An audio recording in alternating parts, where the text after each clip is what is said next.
pessoal do Facilitando a Medicina, tudo bom com vocês? Eu sou Cleverson Delvecq e a gente vai para mais uma aula referente à farmacologia.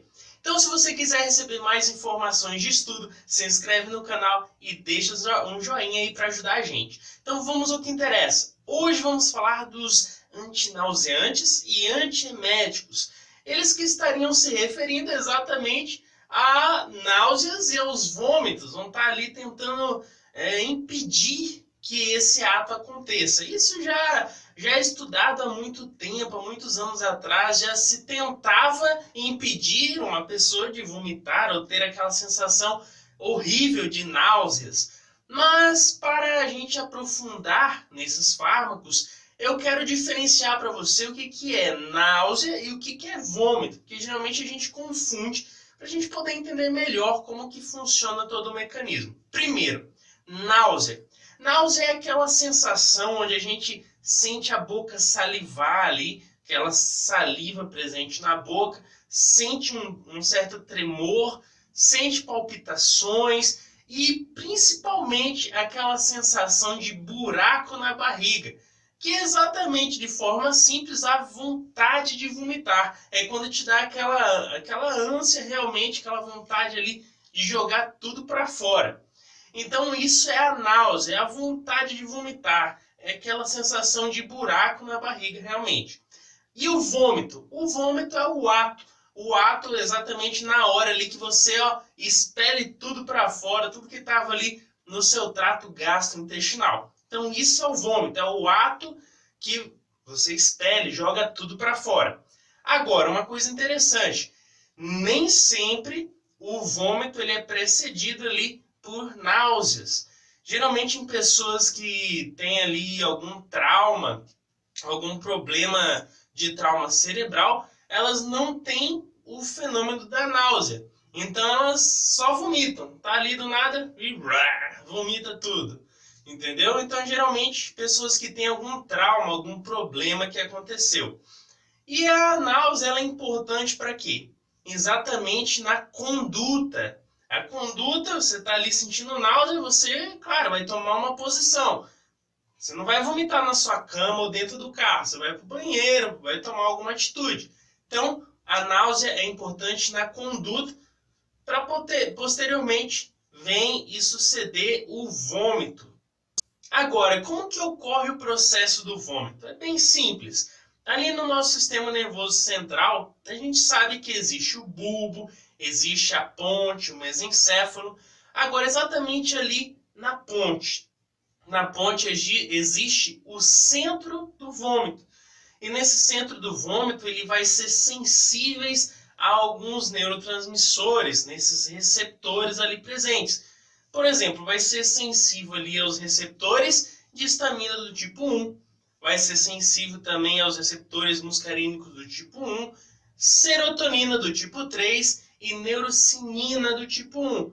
Elas vão ser sensíveis, essa região vai ser sensível a esse tipo de neurotransmissores e receptores. Agora, a região do gatilho do vômito, ela vai ser sensível às neurocininas do tipo 1, a serotonina do tipo 3 e também aos agentes opioides que a gente já falou nos vídeos passados. Então, basicamente, é ali na ponte que existe esse centro de comando do vômito, se assim a gente pode dizer. E agora a gente pode adentrar um pouco aos fármacos. Que fármacos podemos utilizar para sanar esse problema?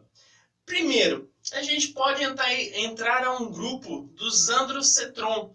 Os ondansetron, eles são importantes aí nesse processo para impedir o vômito antiemético. Então, o que eles vão fazer exatamente esse grupo ondansetron aí? É um protótipo, na verdade, que vai estar sendo um antagonista da serotonina aí do tipo 3. Então, eles impedem a ação desse grupo para que vai ter uma ação antagonista sobre essa serotonina do tipo 3 e assim vai ter uma ação antiemética.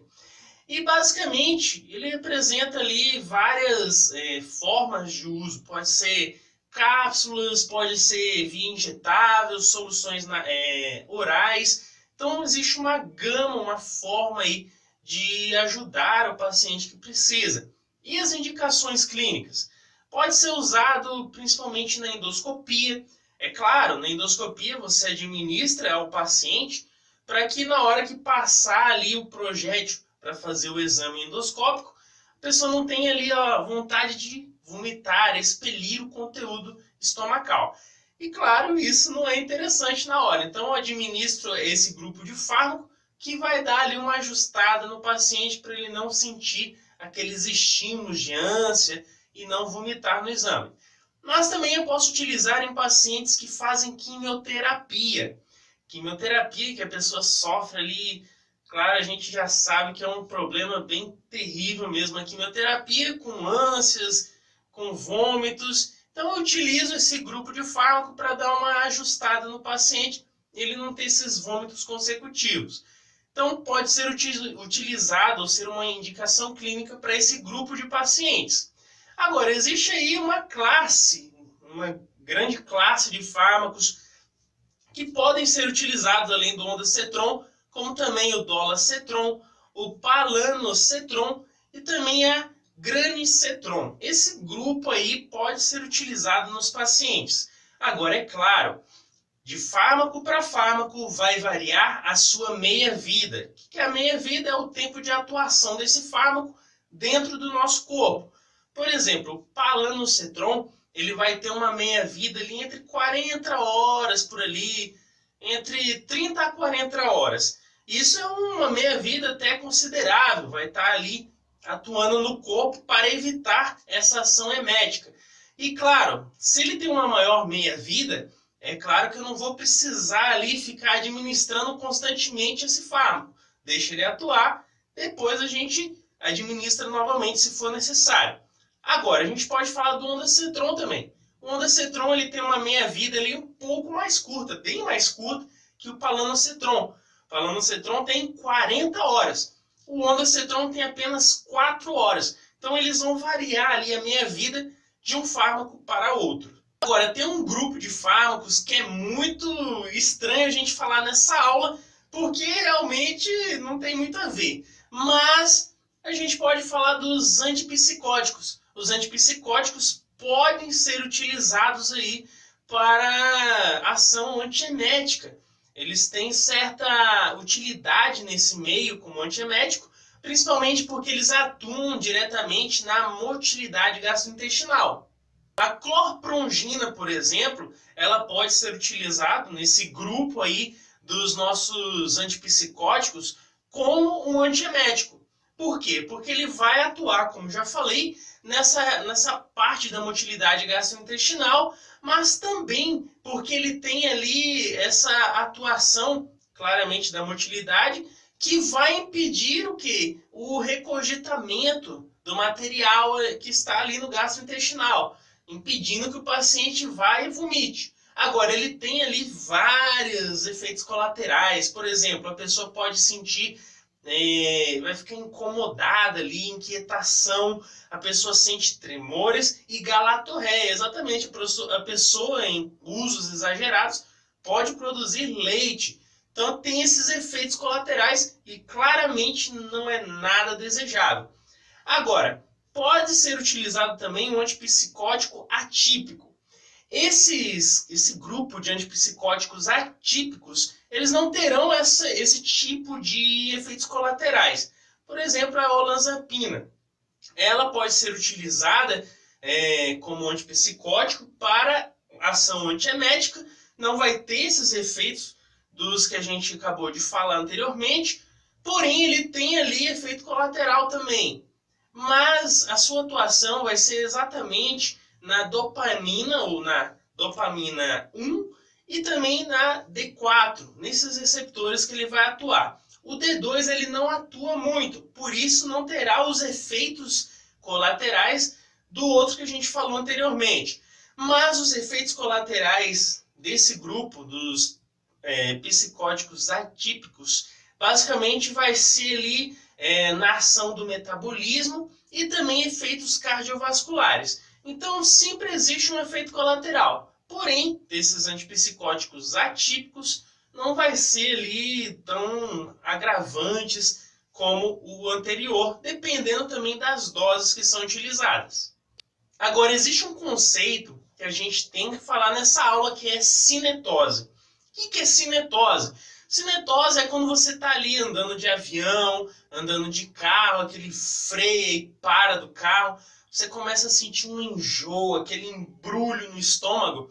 Isso é a cinetose, que é uma modificação ali na sua sensação por causa de um movimento atípico. Você não sente aquilo ali todo dia. Então é um movimento atípico que te dá um desarranjo ali. Isso é cinetose. Você vai sentir a vontade de vomitar, uma certa náusea, por causa de um movimento atípico, anormal, que você não tem ali uma constância todos os dias. Isso é cinetose. Geralmente, para ajudar na cinetose, se usa o Dramin, que vai estar ali bloqueando a ação da histamina do tipo 1. Então, geralmente é o principal utilizado. Mas existe outro grupo também que pode ser utilizado. Um exemplo de fármaco que tem um multiuso aí, o Dramin, como a gente falou, ele vai ter esse efeito para ajudar na cinetose, mas pode ser utilizado o Engov. O Engov que é multiuso, o Engov muito conhecido aí do povo que gosta de exagerar na bebida alcoólica, ele tem a ação aí para ajudar as pessoas na ressaca das bebidas alcoólicas aí, o pessoal que vai em festa e bebe bastante, o Engov ajuda nesse problema. Por quê? Porque ele vai ter uma ação antiácida ali no estômago para evitar as gastrites, ajuda na dor de cabeça, já que tem cafeína e o ácido acetilsalicílico também. Então ele vai ter essa ação no paciente. Agora, como um antiemético, ele vai estar bloqueando a ação da histamina do tipo 1. Então ele vai ter essa ação antiemética também, lembrando o Engov, o multiuso aí que a gente pode citar. Outro fármaco importante é a talidomida. Esse fármaco foi muito utilizado nos anos passados ali. Hoje ainda existe ele para venda e uso também. Porém, no passado, um grande problema é que ele era utilizado livremente, não se sabia os efeitos colaterais que ele podia causar, mas o principal problema era o uso dele em gestantes. Esse uso em gestantes formava a focamegalia. A pessoa, o feto, tinha uma má formação que deixava a pessoa ali com um formato de foca, um corpo de foca. Então, existe aí umas alterações do feto que podem acontecer por causa desse grupo de fármaco, esse tipo de fármaco, que antigamente não sabia e hoje se evita ou é proibido usar nas mulheres gestantes. Então, pessoal, com isso fizemos um resuminho. Se eu te ajudei, deixe seu joinha e se inscreve no canal. Valeu?